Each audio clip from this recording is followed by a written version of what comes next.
Preview. Prime news से गुलजार शकील, कस्बा भोगांव, जिला मेरठ से। भोगांव बुधवार को चंद्रयान 3 के अभियान को सफलता मिलने पर नगर के पूर्व चेयरमैन प्रतिनिधि डॉक्टर मनोज दीक्षित ने लोगों को मिष्ठान वितरित किया और देश के वैज्ञानिकों को बधाई दी है। बुधवार को शाम जैसे ही चंद्रयान चंद्रमा पर सुरक्षित उतरा, वैसे ही लोगों ने भारत को मिली इस ऐतिहासिक उपलब्धि पर जश्न मनाया।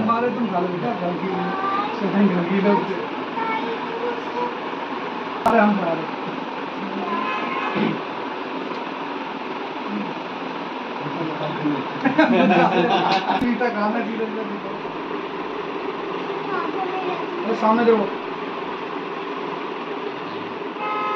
देखिए, चंद्रयान 2 भी लगभग सफल हो गया था, जो 19 में छोड़ा गया था, लेकिन वो लैंड करते समय क्रैश हो गया था। फिर उसके बाद पता नहीं चला कि उसका क्या हुआ। उसी से सबक लेते हुए इसरो के वैज्ञानिकों ने चंद्रयान 3 को बहुत ही अच्छी तरीके से उसका चंद्रमा पर भेजा, उसको बनाकर, और उसका पूरा शेड्यूल्ड ऐसा था कि कहीं भी ऐसा नहीं था कि हम उसमें कहीं मात खा सकते हैं। और आज हम ये कह सकते हैं कि चंद्रयान 3 अपने मकसद में कामयाब रहा।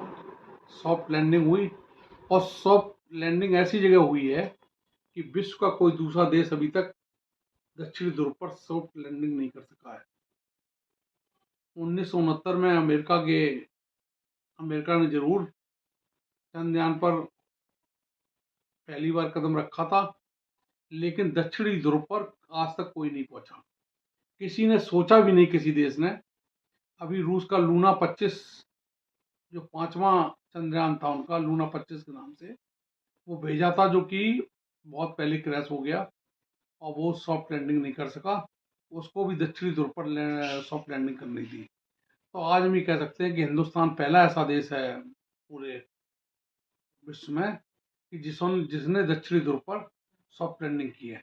दक्षिणी ध्रुव का इसलिए माना जाता है बहुत कठिन कि वहाँ पर अंधेरा रहता है और वहाँ का टेम्परेचर जो है वो -230 से लेके -250 तक रहता है। इसलिए वहाँ पर मशीनें भी काम करना बंद कर सकती हैं। लेकिन इंडिया ने भारत ने संकल्प लिया कि सॉफ्ट लैंडिंग अगर हम करेंगे तो दक्षिण ध्रुव पर करेंगे, और वो करके भी दिखा दिए। अब जो चंद्रमा से हम एज ए वैज्ञानिक जो सोच है कि हम जो चीज़ें चाहते हैं वो खोजने के लिए अभी रोवर इसमें से निकलेगा, लैंडर में से, और वो वहाँ के चित्र वगैरह भेजेगा, वहाँ की पूरी खोज खबर लेगा। और जैसी कि उम्मीद है कि दक्षिण ध्रुव पर बर्फ के रूप में पानी जमा हुआ है, और उस बर्फ में जहाँ पानी मिलने की पूरी संभावना है बर्फ के रूप में, दूसरा वहाँ हाइड्रोजन गैस भी मिलने की संभावना है, जो हमारे वो छोड़े जाते हैं, रॉकेट छोड़े जाते हैं, उनमें उसका जो है वो ईंधन का काम आता है, वो भी मिलने की पूरी संभावना है। और भी कई चीज़ें मिलेंगी। अब वो तो समय बताएगा क्या क्या चंद्रमा से हम ला सकते हैं, लेकिन अब चंद्रमा भारत से दूर नहीं रहा। ये भारत ने दिखा दिया कि भारत के नज़दीक चंद्रमा आ गया है और हम चंद्रमा पहुंच चुके हैं, और तिरंगा वहाँ पर चंद्रमा पर फहरा दिया गया है। और आज हम ये कह सकते हैं कि भारत चंद्रमा पहुंच गया। 140 करोड़ जनता की जो उम्मीदें थी उन पर इसरो खरा उतरा। इसरो के वैज्ञानिकों को इस अवसर पर मैं अपनी तरफ से और देशवासियों की तरफ से बहुत बहुत बधाई देना चाहूँगा कि उनका प्रयास सफल रहा, उनकी मेहनत सफल रही, उनका परिश्रम सफल रहा, और उन्होंने जो करके दिखाया है वो हमेशा याद रहेगा, इतिहास के पन्नों पर स्वर्ण अक्षरों में लिखा जाएगा। जय हिंद, जय भारत। एक बात और कहना चाहूँगा कि अभी तक 4 देशों, चौथा देश है भारत, जो चंद्रमा पर गया है। 3 देश और गए, चीन, रूस, अमेरिका।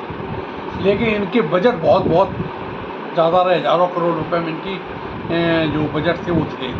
लेकिन इंडिया का सबसे कम, लगभग चौथाई भी नहीं कह सकते, उससे भी कम कह सकते हैं, कुल 650 करोड़ रुपए में इसका पूरा बजट 650 करोड़ का था चंद्रयान 3 का। जबकि जो अभी रूस का जो गया था उसका हज़ारों करोड़ रुपए बजट था।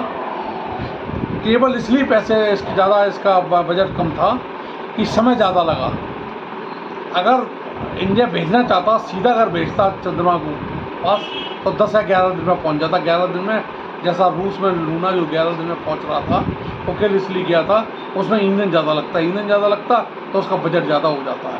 इंडिया ने कम ईंधन में, टाइम जरूर लगा, करीब लगभग 1 महीना लगा, लेकिन वो सॉफ्ट लैंडिंग की और बजट बहुत कम लगा। टाइम जरूर ज़्यादा लगा लेकिन बजट बहुत कम लगा, क्योंकि इंडिया उतना रिच कंट्री नहीं है कि अनाप शनाप पैसा खर्च कर सके।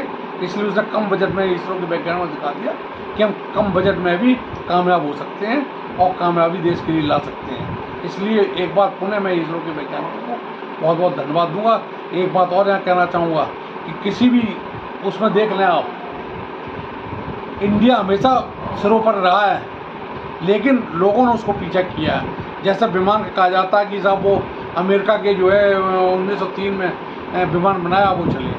उससे पहले इंडिया के वैज्ञानिक शिव शंकर करके थे, उससे पहले कम से कम 9 साल पहले बम्बई में जू में, तो जू जो है वो उसका समुद्र तट है, वहाँ पर उन्होंने विमान उड़ा के दिखाया था, बना के खुद का, और उसमें जो है वो 1500 मीटर ऊपर गई थी। उससे पहले आर्यभट्ट ने कम से कम आज से 1500 वर्ष पहले किताबें लिख दी विमान के ऊपर, विमान के ऊपर आर्यभट्ट ने।